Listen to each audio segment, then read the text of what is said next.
Hello friends, आप सभी को नमस्कार। मैं doctor Shivam Singh, paediatric physiotherapist from Gorakhpur. आप सभी का हमारे इस यूट्यूब चैनल में स्वागत है। आज हम सेरेब्रल पाल्सी बच्चों को लेकर जो समाज में भ्रांतियां फैली हैं और या सीपी बच्चों के पेरेंट्स के मन में बहुत सारे सवाल रहते हैं, उस टॉपिक पर चर्चा करने वाले हैं। इससे पहले भी सेरेब्रल पाल्सी बच्चों से रिलेटेड जो भ्रांतियां हैं उसका पार्ट 1 डॉक्टर पूजा सिंह ने बनाया था। अगर आपने अभी तक पार्ट 1 नहीं देखा है तो मैं उसका लिंक डिस्क्रिप्शन में आई बटन में दे दूंगा, आप वहां से जाकर देख सकते हैं। अगर हमारा वीडियो आपको अच्छा लगे तो हमारे इस चैनल को सब्सक्राइब करें, क्योंकि हम आपके लिए हमेशा सेरेब्रल पाल्सी बच्चों से रिलेटेड वीडियो लेकर आता रहता हूं। चलिए अब हम शुरू करते हैं। पहली भ्रांति है कि सेरेब्रल पाल्सी एक लाइलाज बीमारी है, इसका कोई भी इलाज नहीं है। बहुत सारे पेरेंट्स हमसे आकर कहते हैं कि सर, हमारे बच्चे को क्या परेशानी है, हमारा बच्चा चलता नहीं है, बैठता नहीं है, और हमें बहुत सारे डॉक्टरों ने भी बोल दिया है कि आपका बच्चा कभी ठीक नहीं हो पाएगा, कभी नहीं चल पाएगा। तो ऐसा बिल्कुल भी नहीं है। सेरेब्रल पाल्सी बच्चों का इलाज अगर सही समय से शुरू कर दिया जाए, सही समय पे सही इलाज शुरू कर दिया जाए, तो सेरेब्रल पाल्सी बच्चे भी 80 से 90% ठीक होकर समाज की मुख्य धारा से जुड़ सकते हैं, अपना एक नॉर्मल जीवन जी सकते हैं। तो सेरेब्रल पाल्सी लाइलाज बीमारी नहीं है। अगर सेरेब्रल पाल्सी आपका बच्चा है तो उसका इलाज आपको समय पर शुरू कर देना चाहिए, आपका बच्चा भी ठीक हो सकता है। दूसरी भ्रांति है, बहुत सारे पेरेंट्स कहते हैं कि सर, हमारा ये बच्चा है, चलता नहीं है, बैठता नहीं है, और इसकी दवाई दे दीजिए ताकि हमारा बच्चा चलने लगे। तो मैं उन सभी पेरेंट्स से कहना चाहूँगा कि सेरेब्रल पाल्सी बच्चों में दवाई का बहुत ज़्यादा रोल नहीं रहता है। इन बच्चों को दवाई सिर्फ झटके कंट्रोल करने के लिए, बच्चों में विटामिन डी, कैल्शियम को मेंटेन करने के लिए दी जाती हैं। इन बच्चों में बहुत ज़्यादा दवाई का रोल नहीं है। 80 से 90% इन बच्चों में रोल केवल पीडियाट्रिक फिजियोथेरेपी, बच्चों की फिजियोथेरेपी ही है। अगर इन बच्चों का इलाज सही समय पर कर दिया जाए तो बच्चे भी ठीक हो सकते हैं। तो जिनका भी अगर सेरेब्रल पाल्सी बच्चा है तो उनको शुरू से ही बच्चे की फिजियोथेरेपी, स्पीच थेरेपी शुरू कर देनी चाहिए, ताकि बच्चा 1 ही 2 साल में उनका बच्चा चलने लगे, अपने पैरों पर खड़ा हो सके।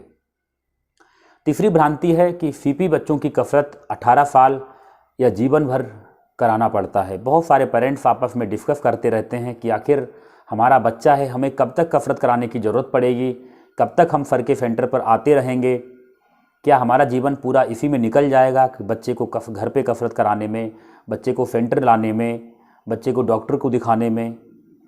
तो ऐसा बिल्कुल नहीं है।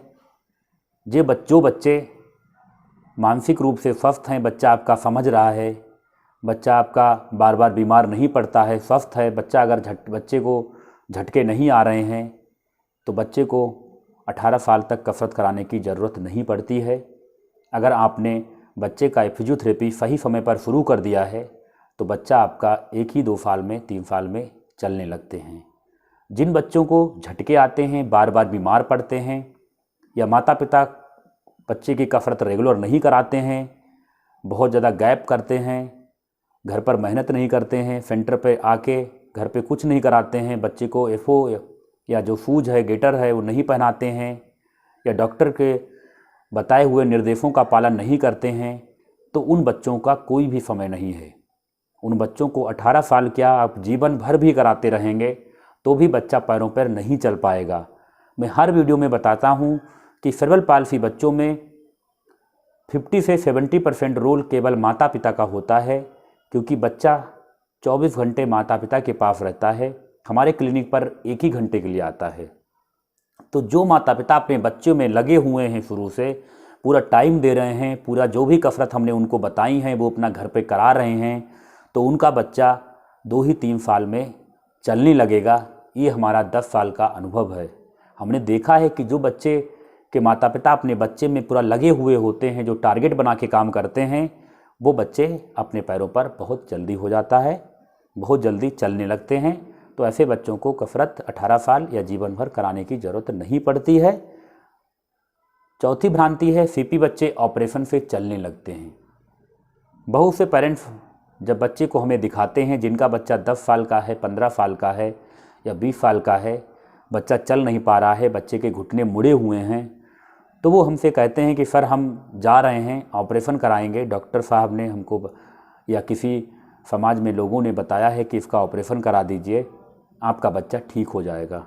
देखिए, सेरेब्रल पॉल्सी बच्चों में 2 ही 4% बच्चों में ऑपरेशन कराने की ज़रूरत होती है, जिनका बच्चा बड़ा हो गया है या बच्चे में बहुत ज़्यादा टाइटपन है, बच्चा घुटना मोड़ के रखा है, एड़ी उठा के चल रहा है। अगर फिजियोथेरेपी से उसका नहीं आ पा रहा है, रिजल्ट नहीं आ पा रहा है, फिजियोथेरेपी से उसका रिजल्ट हमें नहीं मिल पा रहा है, तो हमारा लास्ट ऑप्शन होता है कि बच्चे की सर्जरी कराना पड़ेगा। लेकिन यहाँ पे एक बात विशेष रूप से ध्यान रखनी है, अगर आपने बच्चे की सर्जरी कराना है, अगर आपने बच्चे की सर्जरी करा दी है और उसके बाद अगर आपने कसरत नहीं कराई रेगुलर, तो आपकी बच्चा कभी ठीक नहीं हो पाएगा। क्योंकि अगर आपने कसरत नहीं कराई तो बच्चा आपका, जो बच्चे की मांसपेशियां हैं वो फिर से टाइट हो जाएंगी, बच्चे में बैलेंस फिर से चला जाएगा।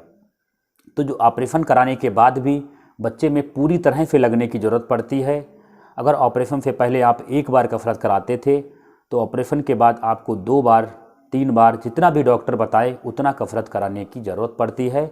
बच्चों की समस्याओं को देख कर ही ये प्लान करना पड़ता है कि बच्चे को कितनी बार कसरत कराने की ज़रूरत है।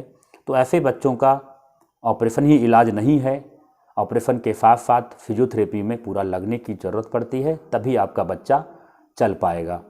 5वीं भ्रांति है कि बहुत से पेरेंट्स हमसे पूछते हैं कि सर हमारा पहला बच्चा सीपी है, अगर हम दूसरे बच्चे को कंसीव करते हैं तो क्या उसे भी इस तरह की समस्या हो जाएगी? तो ऐसा बिल्कुल नहीं है। अगर आपके पहले बच्चे को सेरेब्रल पाल्सी की समस्या हो गई है, तो आप अपने एक बार गायनेकोलॉजिस्ट, जो स्त्री रोग विशेषज्ञ डॉक्टर हैं, उनसे अपने पहले बच्चे के बारे में ज़रूर बताएं, पहले बच्चे की हिस्ट्री ज़रूर बताएं कि आपके बच्चे को cerebral palsy, down syndrome, ADHD, autism जो भी हो, डॉक्टर से पूरा डिस्कस करें। डॉक्टर आपको कुछ टेस्ट बताएंगे, उनको आपको कराना है। तो जिनका भी पहला बच्चा है तो वो अपने डॉक्टर से बताएं, डॉक्टर कुछ टेस्ट बताएंगे, उनको कराएं, तो दूसरा बच्चा आपका स्वस्थ होगा। बस आपको पहले बच्चे से ज़्यादा सावधानी रखने की ज़रूरत पड़ेगी। आपको दूसरे बच्चे में सावधानी से काम करना है, सावधानी रखनी है, तो दूसरा बच्चा आपका नॉर्मल होगा। नेक्स्ट भ्रांति है कि बहुत से पेरेंट्स हमसे कहते हैं कि हमको दिखाते हैं कि सर हमारा बच्चा है, ये हमारा बच्चा बैठ नहीं पाता है, गर्दन नहीं रोक पाता है, चल नहीं पाता है, हम इसका झाड़ फूँक करा रहे हैं, जाप करा रहे हैं, पूजा पाठ करा रहे हैं, तो क्या यह सही है? ये सही नहीं है। अगर आप पूजा पाठ करते हैं तो बहुत अच्छी बात है, हम भी भगवान में भरोसा रखते हैं, हर किसी को पूजा पाठ करना चाहिए। लेकिन अगर बच्चे की समस्या है, बच्चा चलता नहीं है, फिरता नहीं है, बैठ नहीं पाता है, तो बच्चे को इलाज के साथ साथ पूजा पाठ करेंगे तभी बच्चा आपका ठीक हो पाएगा। अगर आप सिर्फ पूजा पाठ में ही भरोसा रखेंगे कि हमारा बच्चा पूजा पाठ से चलने लगेगा, तो ये बिल्कुल ही गलत है। आपको पूजा पाठ भी करना है और बच्चे में जो कसरत बताई गई है, जो इलाज बताया गया है, उसको भी आपको पूरा पालन करना है, तभी आपका बच्चा आने वाले समय में अपने पैरों पर खड़ा हो पाएगा और चल पाएगा। अगली भ्रांति है कि बच्चे के माता पिता एक दूसरे को दोष देते हैं। कई बार ऐसा होता है कि बच्चे के पेरेंट्स हमसे बताते हैं कि मदर फादर को दोष दे रही है कि आपकी वजह से हमारा बच्चा ऐसा हो गया, फादर मदर को दोष दे रहे हैं कि आपकी वजह से हमारा ऐसा बच्चा हो गया। तो ऐसा बिल्कुल नहीं है, इसमें माता पिता की कोई गलती नहीं है, ठीक है। ये आप लोगों दोनों की कोई गलती नहीं है, ये ईश्वर का दिया हुआ एक गिफ्ट है। जिसे आपको स्वीकार करना चाहिए। ईश्वर ने आपको उस लायक समझा है कि आप एक सेरेब्रल पाल्सी बच्चे को ठीक कर सकते हैं, उसे अपने पैरों पे खड़ा कर सकते हैं। उतनी ताकत आप में है, तो इसमें किसी का भी कोई दोष नहीं है। माता पिता को एक दूसरे को दोष नहीं देना चाहिए। बच्चे का जो इलाज बताया गया है, जो डॉक्टर ने बताया है कि बच्चे का फिजियोथेरेपी इलाज है, जो मेडिसिन है जो चलनी है, उस पर पूरा ध्यान देना चाहिए और टारगेट बना के काम करना चाहिए। काम करने की ज़रूरत होती है, पूरा लगने की ज़रूरत होती है।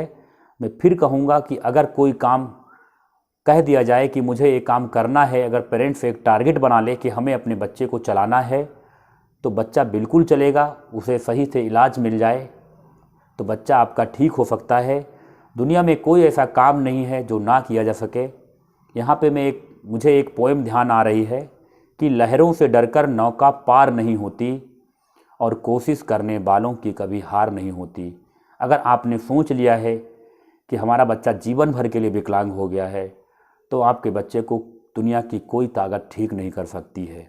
और अगर आपने ये ठान लिया है कि कुछ भी हो जाए हमें अपने बच्चे को पैर पे खड़ा करना है तो करना है, तो ये मैं 100% गारंटी ले सकता हूँ कि अगर आपने सोच लिया है, बच्चा आपका मानसिक रूप से स्वस्थ है, तो आपका बच्चा बिल्कुल एक नॉर्मल जीवन जिएगा।